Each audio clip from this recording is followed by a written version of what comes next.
Ideas and people come from those who came before them. By a simple cause and effect, things get passed down like water in the river of time. Eric Overby.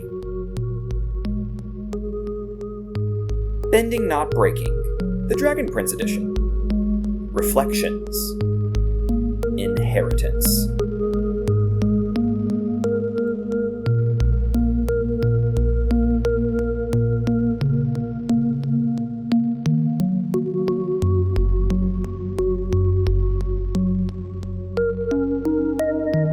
Welcome back to another episode of Bending Not Breaking. This is Ben Pruitt. I am thrilled to be back for another mini episode because we have Devon and Kris back, shocker, for our next mini episode, which is right now. And we're going to be talking about the little story, little reflection called Inheritance.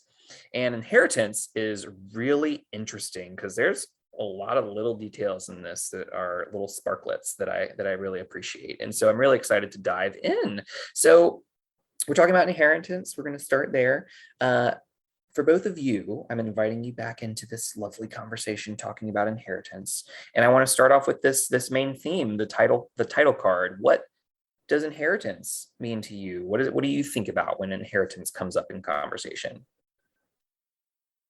You go first this time, Kris. I feel like I've been jumping on these. Man. Okay. I do have an answer though, because I was thinking about this, and inheritance is, it's such an arbitrary concept that to me, it means something much different than it's not like castles and bloodlines and that sort of thing. It feels like that's what people want it to mean because that actually means something else to them. Yeah. To me, inheritance is simply what you carry with you from the people you were around when you were smaller. Mm-hmm. It can be the way that you cut the tomatoes. It can be the way that you load your shopping cart, what aisles you go down first, the pattern you walk through the store, because that's how your mom or your grandma did it, or your dad, or whoever went shopping with you. It could be the way that you tie your shoes, or that you don't know how to tie your shoes because nobody had shoes that tied. That sort of thing. Those are inheritances. Those are the small bits that you carry with you of the people that you know. And it's not even just about the people that were with you when you were small. It's about the people that you just get close to throughout life. You meet somebody in college, you have a roommate, and they do something, they hang the laundry a certain way. And you're like, oh, that actually works for me. I'm going to do that too. So you keep doing that forever because you had a roommate in college once that did it that way. That is something you've inherited from them, even if you never talk to them again. I literally have to sleep with a fan on because of my roommate in college. It's so funny that you mentioned like things your roommate did. Because I didn't need a fan on. I didn't need white noise until I lived in a small room with my college roommate. And yeah, I guess I inherited having a higher electric bill because of my college roommate. I'm sorry, I just was cracking up. No, but exactly, that's exactly it. Just people that you meet that you just pick up. This is another thing that's about the whole we're all just humans vibe, is that we meet a person and we pick something up from them that we didn't find. It's not that we couldn't have, it's that we didn't find it until that point. Hang on one second. Hydrate or dihydrate? Yes, please. Devon, why don't you take over? I'm going to need to drink some water here. I mean, I don't really have like a more than that. I think like the thing I jotted down was just inheritance is the good and the bad that came before you, and how you sort of pick and choose between what to take from both of those things. Very shortly, I wish I could remember the source for this, but recently I read a Twitter thread about generational trauma, and it pointed out that in this thread, someone pointed out that their parent had taught them to flip cups upside down in the cupboard to prevent dust from getting into them. And I was like, I do that. And what I learned was that this is a practice that originated during the Dust Bowl. Yeah. Because there was so much ambient dust that you had to turn your cups upside down or you would be constantly just getting mouthfuls of dirt. And I had no idea. And this is just something that I like took for granted my whole life. Like I just turned the cups upside down in the cupboard because it's what my mother did. And it turns out that has such generational and historical like significance that I casually had no idea. Yeah. And so it's good because I think like, sure, this is a very good practice because my cups are clean, but it's also, it's inherently a little bit negative because this thing originated in a thing that was horrific and traumatizing to the people who first started doing this. And so anyway, that's what I think about now when I think about inheritance. Like even unconsciously, I was flipping my cups over and I didn't realize that this came from somewhere so dark. I think that's a really apt way to kind of talk about that, of how we inherit these behaviors. And I think what I love about what both of you are pointing us to is that it's not the things necessarily that, like the tangible items that we're inheriting, right? A lot of what we inherit are our ideas, our concepts, our skills, habits. And I think there's a really kind of problematic,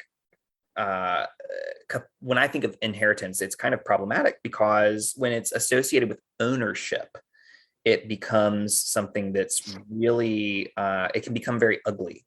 And what we inherit as this becomes mine is really scary sometimes around what we're then have to deal with, because if it is mine and now I own it, that means that the problems that are associated with it are also mine, when really we can just be like, no, thank you. And we have some options as to what we inherit, right? We have some control, that an agency that I think we often overlook when it comes to inheritance. So I'm curious, I'm going to ask this kind of bigger question is, why was this piece called Inheritance?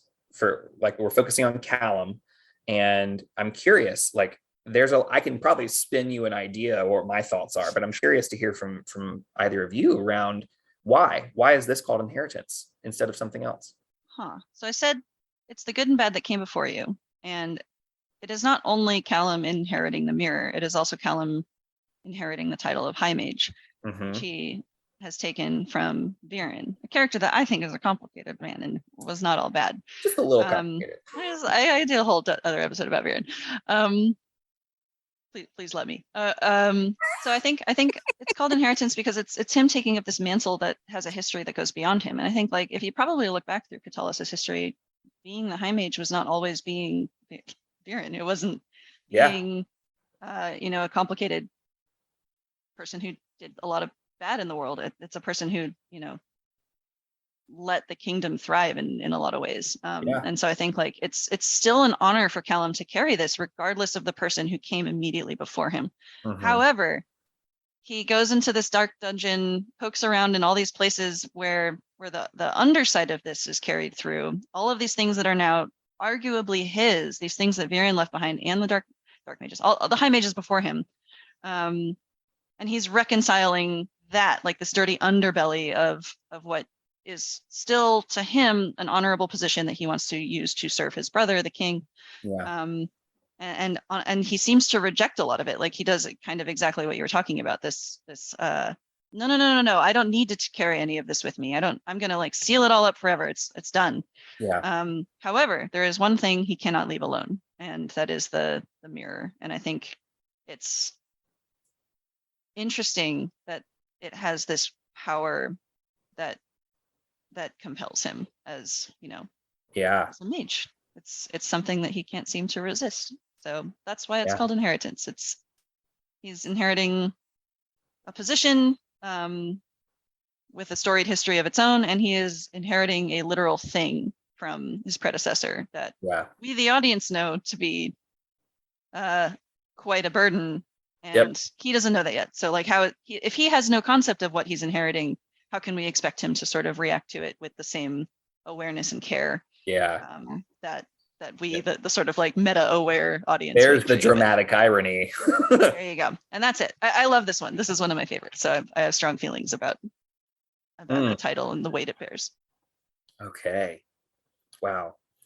Oh, this is just there's so much here. So we can't cover it all, so I'm just going to skip to the fun question. So if you were to have a castle dungeon and you were to go take inventory in your own little castle dungeon, I'm curious, what would you find in your dungeon that you've just inherited this, right? what have you found in your dungeon? And I'm just curious what you would find. Oh, I've got torture devices in mine. Oh wow! Who did you inherit those from? Spoilers. They're for research, I swear. Yes, How are you going to write about pain and suffering if you have not? Anyway. No, yeah. Just mumble something. Yeah. Mm-hmm. But yeah, I also find it horrifying that in a historical way that there were people who deliberately created devices meant for pain. Within the systems that they lived in. There were governments and forces at work, and it got really complicated, and these things were I'm like, wow, we went there. You guys went and did that, did you? Okay. Yeah. It's dark, and there's sort of a macabre. I mean, it's October, it's spooky season. You see that sort of thing, in decorations now. Yep. The concept is dark and creepy, but there's so much behind it, and I'm okay looking directly at that. It's interesting in a weirdly compelling way to me personally. I love it. Devon, what about you? What are we finding in your dungeon, so to speak? Well, first of all, it's a wine cellar. Wine cellar. It's got like really cool bottles, and all the bottles, if you take them out, it's not just because I like drinking wine. I think I think wine's just really interesting because you can drink a bottle of wine that was from, like, I think the oldest I've ever had was like 1994, and it was like very strange tasting, but like the big difference. There's a history to it, like someone in 1994 put this in a bottle and I'm drinking it now.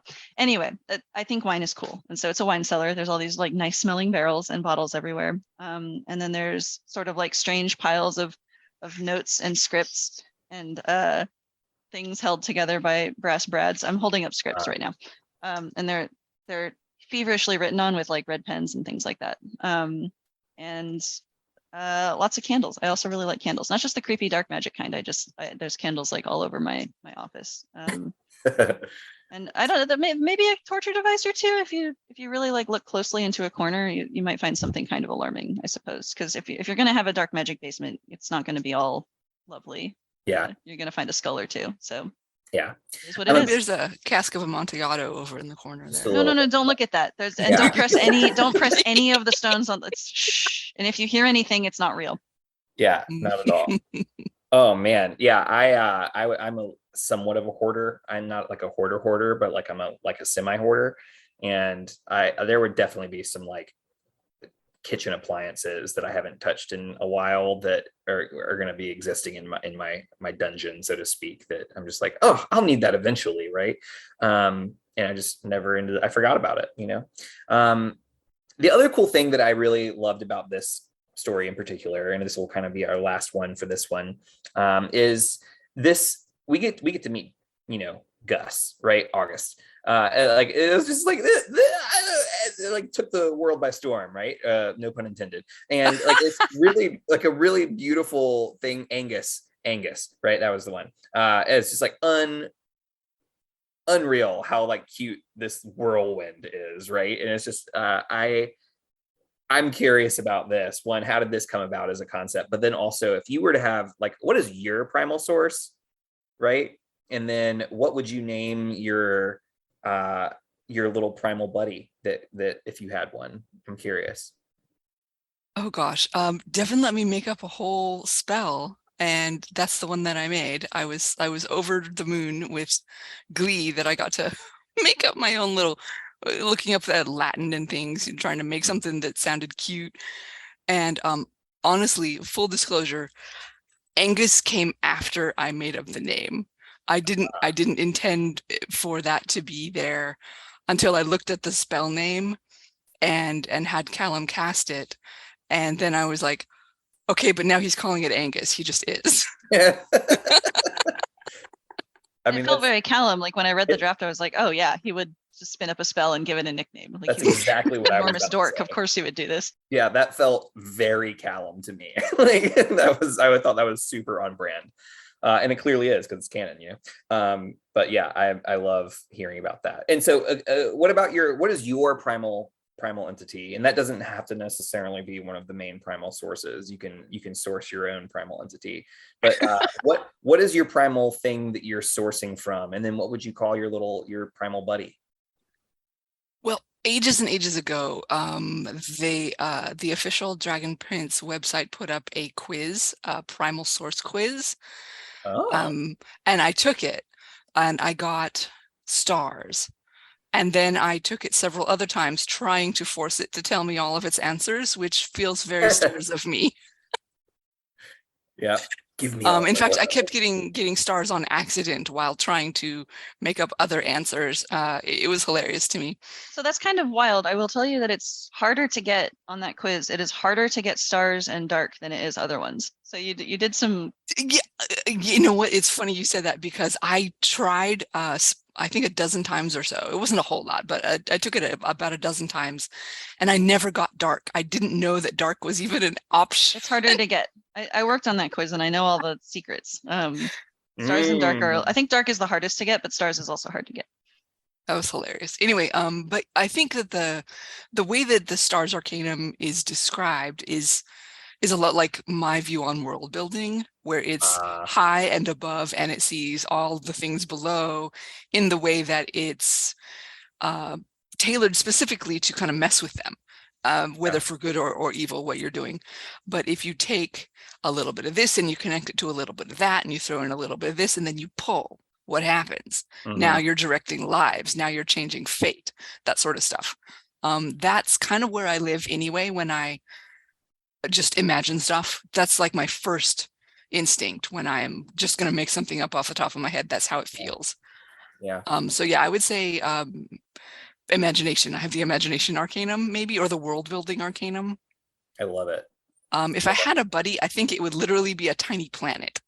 Like make it a literal planet, and it orbits me. Yeah. Because I'm its son. Yeah, like yeah. There we go. And and then I can just grab it, watch it go by, and go, oh, hello, little people on my planet, something. So it's very egotistical that I'm just like, yes, I've created all these things, and now I am the center of their universe, la la la. It is what it is. But yeah, I think I would have like a tiny little planet, an actual planet. I think that would be hilarious. That's super cool. What about you, Devon? It's too powerful. I'm simple. I would pick sun. It's overpowered. I'm calling it now nerf. No, I would pick sun because I've always in Avatar, I always thought I would be a firebender for better and worse, because I'm like a little bit like, I don't want to say aggressive, but I'm stubborn and willful, and I think that in the Dragon Prince, the Sun Arcanum, fire and light, there's a destruction aspect to it, as well as like a nurturing guiding light aspect to it. And I think, like, to me, right in the middle of that is an implied struggle. And I think like a lot of my my energy and creative interests sort of rely on that struggle and that duality between, is it light or is it fire? Is it harm or is it help? I just find that really fascinating. And my little familiar, my Angus would just be Calcifer from Howl's Moving Castle. I'm sorry. It would just be like a little fire dude, and he'd be sarcastic, and he'd like hate everything and everyone, but also like secretly have like a kind, vulnerable heart and a deep friendship with and like me. I'm Howl in this, I guess. Right? Anyway, that's it. Yeah. Oh wow, I love that. That's so cool. This is like, these are hard questions, and y'all are just coming at it with an answer. I love it. I have no idea how I'd answer this. I think I would probably lean into like, how do I learning? Like, I would just have a little like encyclopedia that's like, and so I just want to know everything. And so like I have like a live Google that's floating in my earpiece, is like just, it's a Google thing that I'm just like, tell me more about that. And that's what that would be my little dude, I could use one of those too. Do you sell those? Can I have one? Yeah, soon to be sold everywhere. There we go. All right. Is there anything else that's of interest that we want to make sure we touch on before we move into gratitude for this episode? I'm good. I just love this one. This one's one of my favorites. So appreciate, partially because it touches on Viren and he's my favorite. So all right. it says a lot about Viren. At the same time, it says a lot about Callum, I think. It sure does. Between the lines. Yeah. I had to make sure that there was a certain dungeon reference as well. Get that elven bow in there. That was Yeah. That was important to me. Because it was angsty for Callum. Yep. It gave him a big because it has so much meaning. It's that item is very complicated for him.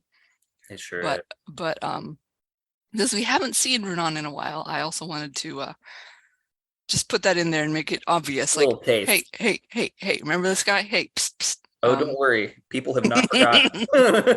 No, yeah. He's my favorite. I will try and mention anything I can possibly mention. Don't look at the braided white elf hair on the wall. Yeah. Love it. Okay. Well, in that case, what I want to do is I want to just move us into gratitude for this. And so I would love for us to think about something that we have inherited that we are grateful for. My mom is an artist, and she taught me how to draw and think about things creatively. And I think that is one of the greatest things that has been given to me as an inheritance, is an appreciation for art, a desire to create, and the ability to do so. So thank you, Mom, for teaching me how to draw. Oh, that's so beautiful. Thank you for sharing. I had an English teacher in high school who I was taking AP English, all for, nerds and all. And she was amazing. She led discussions and let us dress up when we basically cosplayed My Last Duchess, which is a poem.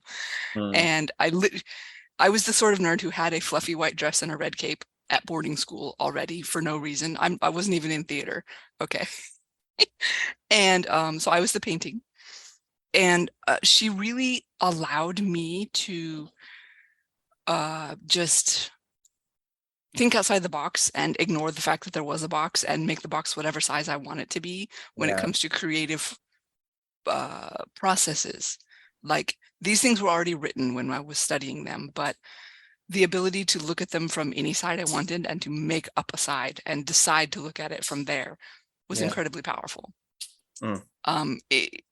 Imagination can be whatever you want it to be, and that does lean over and press a hand on the window of reality, and it kind of steams up around the handprint. Like, this is more powerful than you think it is. Imagination can change reality in some cases.